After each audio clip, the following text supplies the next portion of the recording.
আল্লাহর নিকটে সবচাইতে পছন্দনীয় জায়গা হলো মসজিদ। ওয়া আবগাদুল বিলাদ ইলাল্লাহি আসওয়াকুহা, আল্লাহর নিকটে সবচাইতে খারাপ নোংরা জায়গা হলো বাজার। এত সুন্দর পবিত্রময় কোরআন হাদিসের আলোচনা হচ্ছে, এখানে মানুষ দেখেন কয়েকজন হাতে গোনা, এখন রাত 10টার সময় বসলেন, আর বাজারে যেন পা ফেলার জায়গা নাই। আজকে দেখেন জলসার নামে যে বাজার খোলা হয়েছে, সেই বাজারে যেন পা ফেলার জায়গা নাই। আল্লাহর নিকটে সবচাইতে যেটা পছন্দনীয় জায়গা হলো মসজিদ। মসজিদে যেন ফাঁকা হয়ে আছে। আমার সম্মুখে যারা আছেন তারা নিজের অন্তরের অন্তরস্থল থেকে বলেন, কয়জন ঈশার সালাত আদায় করে বাপজি জলসার মাহফিলে এসেছেন? যদি হাত তুলতে বলি তাহলে কয়েকজন হাত তুলবে? হাত তোলার দরকার নাই। আপনি আপনার অন্তরকে প্রশ্ন করেন, যেটা আল্লাহর নিকটে সবচাইতে পছন্দনীয় জায়গা মসজিদ, সেটাই যেন ফাঁকা হয়ে আছে, আর বাজারে যেন ভিড় লেগে আছে। মুসলমান, তুমি মনে রেখে দাও, আল্লাহর নবী বলেছেন ঈমানদার সেই ব্যক্তি হবে যখন সে ভালো কাজ করবে তো সে আনন্দ পাবে, যখন সে খারাপ কাজ করবে তখন তার মনটা যেন মলিন হয়ে যাবে, তার মনটা যেন ভারাক্রান্ত হয়ে যাবে। তো তুমি পবিত্রময় কোরআন হাদিসের মাহফিলকে ছেড়ে দিয়ে, মসজিদকে ছেড়ে দিয়ে বাজারে ঘোরো, তোমার মুসলমান হয়ে তোমার লজ্জা লাগে না? তবে তুমি নিজেকে কতটা ঈমানদার ভাবো। আবু দাউদ শরীফের হাদিস, আল্লাহর নবী বলেছেন, আবু দাউদ শরীফের 4918 নম্বর হাদিস, নবীজি বলেছেন মুমিন তো সেই ব্যক্তি হবে, আল মুমিনু মিরাতুল মুমিন, একজন মুমিন যেন অন্য মুমিনের জন্য আয়না স্বরূপ হবে।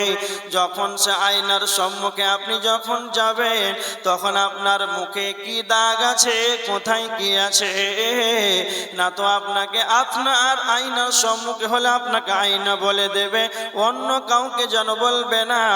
একজন ইমানদার, একজন মুসলমানের কি ভুল হবে?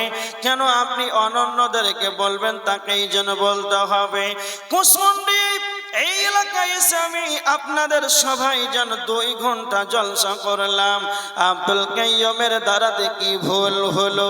আব্দুল কাইয়ুম নিজে জানলো না, আর আপনি সকালে চায়ের দোকানে যেন গীবত করতে শুরু করলেন, পরচর্চা করতে শুরু করলেন, যে তোমরা বললে যে আব্দুল কাইয়ুম প্রধান বক্তা, ভালো বক্তা, আর আব্দুল কাইয়ুমের দ্বারাতে যেন এত রকম ভুল হয়ে গেল।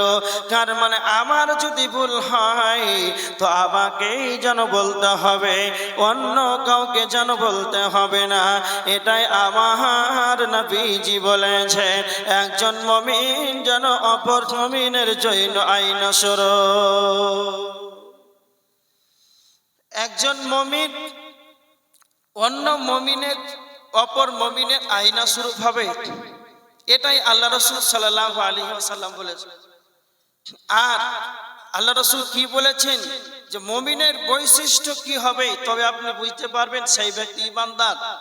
বুখারীর হাদিস 13 নম্বর হাদিস, আল্লাহর নবী বলেছেন, লা ইউমিনু আহাদুকুম হাত্তা ইউহিব্বা লিআখিহি মা তুহিব্বু লিনাফসিহি। আল্লাহর নবী বলেছেন, তুমি যেটা নিজে পছন্দ করবে সেটা তুমি তোমার ভাইয়ের জন্য সেটা তুমি পছন্দ করবে। তো নবীজি বলেছে ঈমানদার সেই ব্যক্তি হবে নিজে যেটা পছন্দ করবে আর ভাইয়ের জন্য সেটা পছন্দ করবে। একটা তিরমিজি শরীফের হাদিস দেখেন, তিরমিজি শরীফের 2305 নম্বর হাদিস, আল্লাহর নবী হযরতে আবু হুরায়রাকে, আল্লাহর নবী হযরতে আবু হুরায়রা হুরায়রা রাদিয়াল্লাহু তাআলা আনহুর হাতটাকে এভাবে ধরলেন, আর হযরত আবু হুরায়রা হাতটাকে ধরার পর 5টি কথা বলেছিলেন। তার ভিতরে 4 নাম্বার হলো ওয়া আহসিন ইলা জারিকা তাকুন মুমিনান। আবু হুরায়রা, তুমি তোমার প্রতিবেশীর সঙ্গে সৎ ব্যবহার করবে, তুমি তোমার প্রতিবেশীর সঙ্গে সৎ আচরণ করবে, তখন মুমিনান, তবেই তুমি মুমিন হয়ে যাবে। তার মানে মুমিন যারা হবে, ইমানদার যারা হবে, তারা তাদের গ্রামের সঙ্গে, পাড়া প্রতিবেশীর সঙ্গে যেন তারা ভদ্র ব্যবহার করবে। এই হাদিসটার দিকে আপনি লক্ষ্য করুন। আপনি যেই জায়গাতে বসবাস করেছেন, সেই জায়গাতে আপনার ডানে বামে যেইগুলো পাড়া প্রতিবেশী রয়েছে, এরা কি আপনার থেকে যেন নিরাপদ রয়েছে? এরা কি আপনার কথার দ্বারাতে কি এরা নিরাপদ রয়েছে? আল্লাহর নবী বলেছেন, মুসলিম শরীফের 67 নম্বর হাদিস, নবীজি বলেছেন, আল মুসলিমু মান সালিমাল মুসলিমুনা মিন লিসানিহি ওয়া ইয়াদিহি। সত্যিকারে মুসলমান সেই ব্যক্তি, সত্যিকারে মুসলমান সেই যার কথার দ্বারাতে, হাতের দ্বারাতে অন্য মানুষ মুসলমান যাতে কষ্ট না পায়। তবে আপনি যেই গ্রামে বসবাস করেছেন, আপনার গ্রামের পাড়া প্রতিবেশী কি আপনার হাত থেকে, আপনার মুখ থেকে কি কষ্ট পেয়েছে? আপনার পাড়া প্রতিবেশী, আপনি যেই দোকানে যান, যেই মসজিদে যান, আপনার ব্যবহারে, আপনার চরিত্র কি তারা সন্তুষ্ট রয়েছে? এবার আপনি নিজে নিজের অন্তরকে প্রশ্ন করেন যে আমার প্রতিবেশী, আমার গ্রামবাসী আমাকে পেয়ে যেন তারা সন্তুষ্ট রয়েছে, তবে আপনি ইমানদার হতে পেরেছেন। এবার দেখেন হযরত আবু হুরায়রা রাদিয়াল্লাহু তাআলা আনহুকে 5 নাম্বার নবীজি বলেছেন, ওয়া আহিব্বালিন নাসি মা তুহিব্বু লিনাফসিহি। আবু হুরায়রাকে নবীজি বলেন, আবু হুরায়রা, 5 নাম্বার হলো তুমি যেটা পছন্দ করবে সেটা তুমি অন্যদের জন্য সেটা তুমি পছন্দ করে নেবে। এই দুটো হাদিসকে আপনি চিন করে নেন। বুখারীর হাদিস, নবীজি বলেছেন তুমি যেটা পছন্দ করবে তোমার ভাইয়ের জন্য সেটা পছন্দ করে নেবে, তুমি যেটা পছন্দ করবে অন্যদের জন্য সেটা পছন্দ করবে। এই হাদিস ঢোকা যে আমি আপনি যদি আমল করতে পারে, তাহলে বাড়িতে, পাড়া প্রতিবেশী, গ্রামবাসীতে, যেখানে মাঠে ঘাটে, হাটে বাজারে, ট্রেনে, বাসে, আর ছোট স্টেশনে, জলহীন প্রান্তে, জল সমুদ্রে যেখানে থাকবেন মুসলমান, এক মুসলমান অপর মুসলমান বিভেদ হবে না, বিচ্ছেদ হবে না, মারামারি হবে না, রাহাজানি হবে না। পৃথিবীর বুকে সবচাইতে কাছের আত্মীয়কে নিকট খেয়ে না তো ভাই, সব চাইতে কাছে নিকট খেয়ে না তো ভাই। আর বর্তমান সময়ে মানুষ যেন ভাইকে যেন রক্তাক্ত করে দেয়, দুনিয়া থেকে যেন বিদায় করে দেয়। মানুষ তার নিজের ভাইকে যেন হত্যা করে দুনিয়া থেকে বিদায় করে দেয়, নিজের ভাইকে যেন সে হত্যা করে দেয়। কেন কেন কেন? তার যখন আব্বা মারা গিয়েছে, তার ক্ষমতা আছে বড় ছেলে, তার ছোট ভাই যেন, বড় ভাই যেন ছোট ভাইকে জমিগুলো, নর্মাল জমিগুলো দিয়ে দিল, আর দামি দামি জমিগুলো সে নিজেই নিয়ে নিল। তার মানে নিজে যেটা পছন্দ করলো ভাইয়ের জন্য সেটা করলো না। এই জন্য ভাই ভাই বিচ্ছেদ হয়ে যায়। যদি আমরা নবীজির হাদিসগুলোকে যদি মানতে পারি, তাহলে আমরা পাড়া প্রতিবেশী, নিজের ভাই জসিম কালো যেন বিচ্ছেদ হবে না। প্রত্যেকটা মুসলমান পরিবারে, মুসলমান ভাই ভাই, এদের যেন অটুট সম্পর্ক থাকবে। তার মানে আমরা বর্তমান সময়ে নিজের ভাই, সব চাইতে কাছের আত্মীয়, সেটাকে আজকে মানুষ দেখেন হত্যা করে দেয়, মেরে দেয়, দুনিয়া থেকে বিদায় করে দেয়। কারণ কিসের কারণ? যে রসুলের হাদিসগুলো যেইভাবে হাদিসে লেখা আছে ওইভাবেই থাকছে, আজকে আমরা আমলে বাস্তবায়ন করতে পারি না। যারা শুনছেন এরপরে যদি আপনারা আমল না করেন তাহলে আমাদের সমাজের ভিতরেও বিচ্ছেদ হবে, ভাই ভাই মারামারি হবে, কাটাকাটি হবে। এবার দেখ, ঈমানদার যেই হবে, ঈমানদারদের সঙ্গে মুমিনের সঙ্গেই বন্ধুত্ব করবে, এটা আল্লাহ সুবহানাহু ওয়া তাআলা বলেছেন। বিসমিল্লাহির রহমানির রহিম। লা ইয়াত্তাখিযুল মুমিনুনাল কাফিরিনা আউলিয়া মিন দুনিল মুমিনিন। আল্লাহ সুবহানাহু ওয়া তাআলা বলেছেন, ঈমানদারগণ যেন ঈমানদারকে ছাড়া, মুমিনগণ যেন মুমিনকে ছাড়া কাফেরদের সঙ্গে বন্ধুত্ব না করে। যারাই মুমিনকে বাদ দিয়ে কাফেরের সঙ্গে বন্ধুত্ব করে, আল্লাহ বলেছেন ওয়া মাইয়া ফাআল যালিকা, যারাই এরকমটা করবে, ফালাইসা মিনাল্লাহ, তাদের সঙ্গে আল্লাহর কোনো সম্পর্ক থাকবে না। কাফেরদের সঙ্গে, তোমাদের সঙ্গে অন্তরের অন্তরস্থল থেকে যেন তাদের বন্ধু মেনে নেওয়া যাবে না, তাদেরকে আন্তরিকতার সাথে অন্তরের স্থল থেকে বন্ধু বানানো যাবে না। এটা আমার আল্লাহ বলেছেন। মুমিন যে হবে যেন সেই ঈমানদারকে যেন সে বন্ধু বানিয়ে নেয়। যদি কালে আপনি ঈমানদারকে যদি বন্ধু বানান তাহলে আপনার আমলে যেন সুবিধা হবে।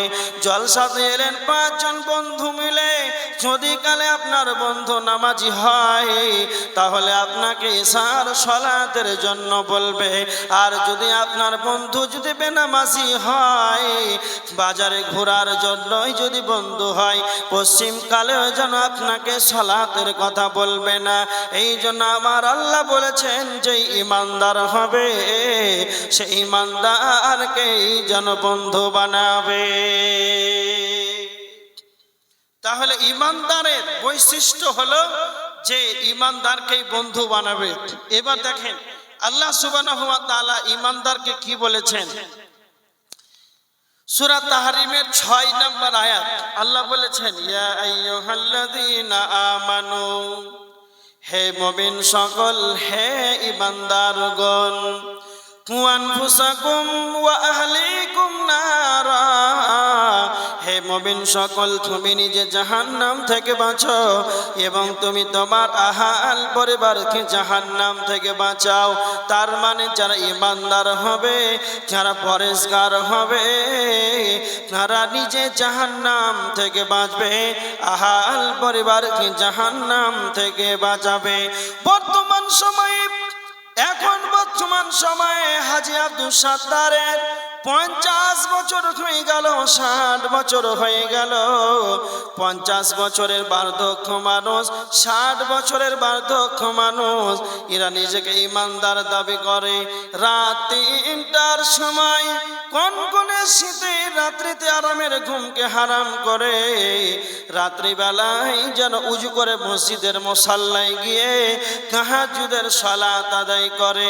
কেননা তো হাজী সাহেব জাহান্নাম থেকে বাঁচার জন্য একজন বার্ধক্য মানুষ ফজরের আগে 8 রাকাত সালাত আদায় করলো জাহান্নাম থেকে বাঁচার জন্য। আবার যখন ফজরের আজান হয়ে গেল আর ফজরের আজানের পরে ফজর সালাতের আগেই 2 রাকাত সুন্নাত আদায় করে।